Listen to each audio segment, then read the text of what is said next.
Hey guys, what's up? I'm Erin and welcome back to the channel. The total debt for all Americans comes in at $17.3 trillion, and our debt levels are only increasing in each and every category. And specifically, one of the most damaging types of debt, credit card debt, has increased by 13% since the same time 1 year ago. What's really interesting is that we have a culture that is very accepting of debt.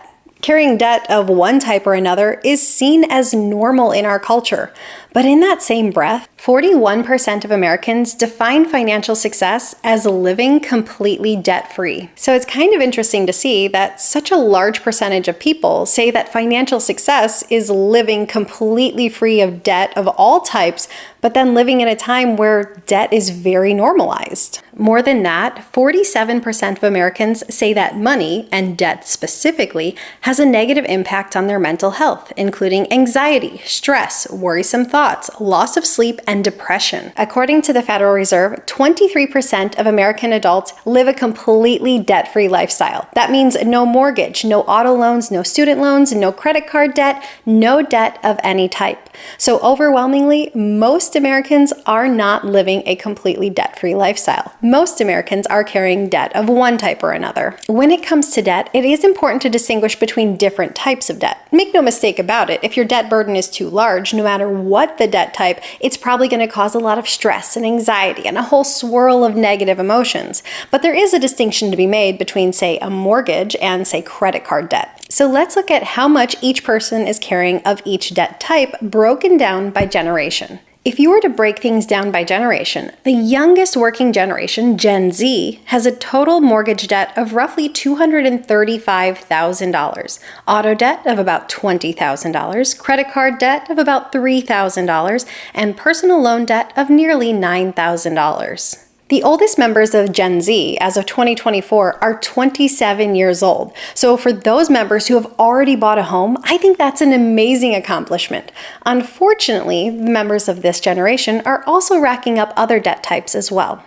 Honestly, one of the best moves you can make is to start out your life with as little debt as possible. Building financial success and building wealth is exponentially easier if you don't have debt working against you and pulling you back. Looking at millennials, typical mortgage debt is about $300,000, auto debt about $24,000, credit card debt about $6,500, and personal loan debt is nearly $17,000.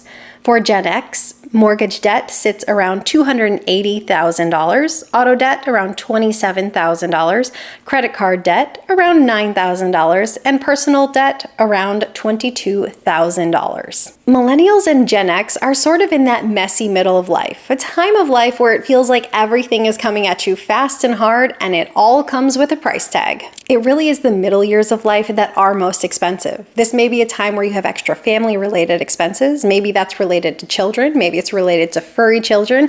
Maybe it's related to helping care for aging parents. And all of this comes while trying to balance everyday life's wants and needs. And this could be at a time where you're early in your career or still in the middle phases of your career. So your income is still ramping up and still trying to catch up to your expenses. And all of this can stretch your income to its breaking point. And this is why so many people turn to debt. For baby boomers, mortgage debt is around $190,000, auto debt around $22,000, credit card debt $6,600, and personal loan debt of just under $23,000. As of 2024, the youngest members of the baby boomer generation are 60 years old. So that means the idea of retirement is at least in the forefront of their mind, even if they haven't yet retired.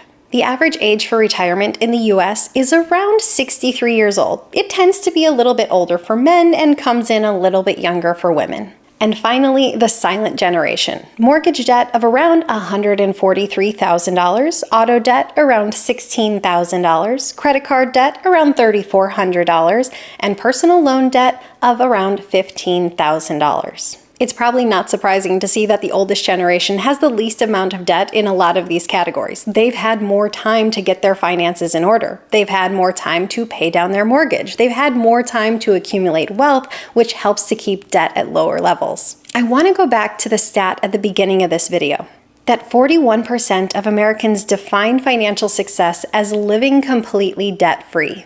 Yet still so many of us carry debt in one form or another. I think the goal of living debt-free is a wonderful goal because I think it can be incredibly freeing. But just as so many people are saying the definition of financial success is living a debt-free lifestyle, almost just as many people are willing to take on non-essential debt.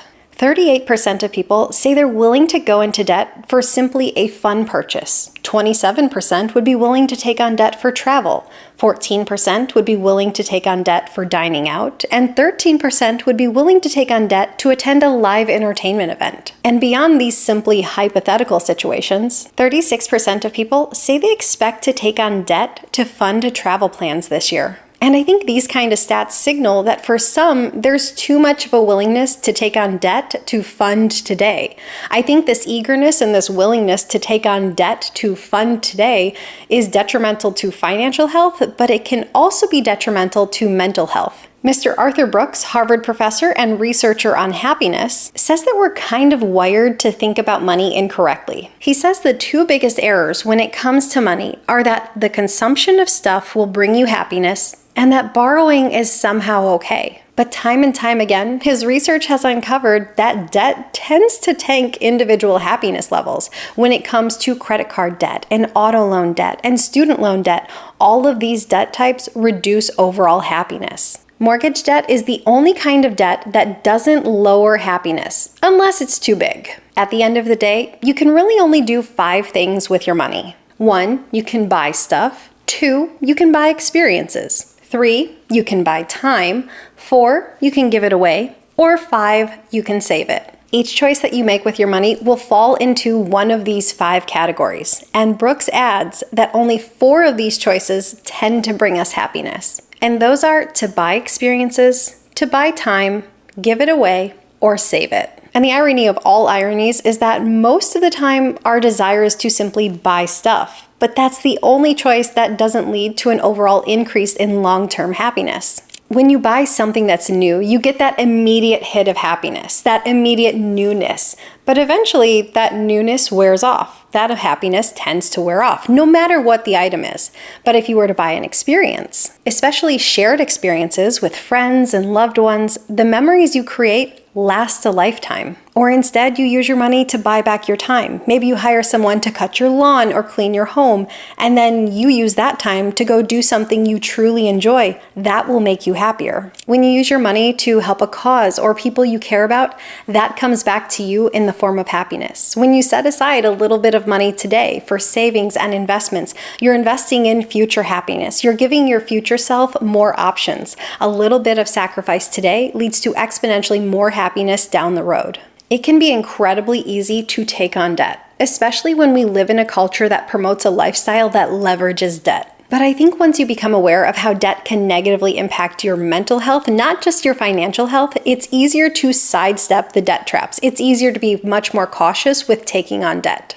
At the end of the day, it comes down to one thing: living within your means and not overextending yourself. Realistically, looking at what your income is and keeping your expenses in line with that goes a long way to a happier life. It's not about a life of deprivation, it's about just living within your means. How do you think debt impacts your overall mental health? Leave your thoughts in a comment down below. I post new videos every single week. If you got anything at all out of this one, please give it a like. If you're new here, please consider subscribing, or if you know of someone who might get something out of this type of content, please consider sharing. I'll see you soon. Bye. It says that we're kind of wired. Probably should look at the camera. My bad.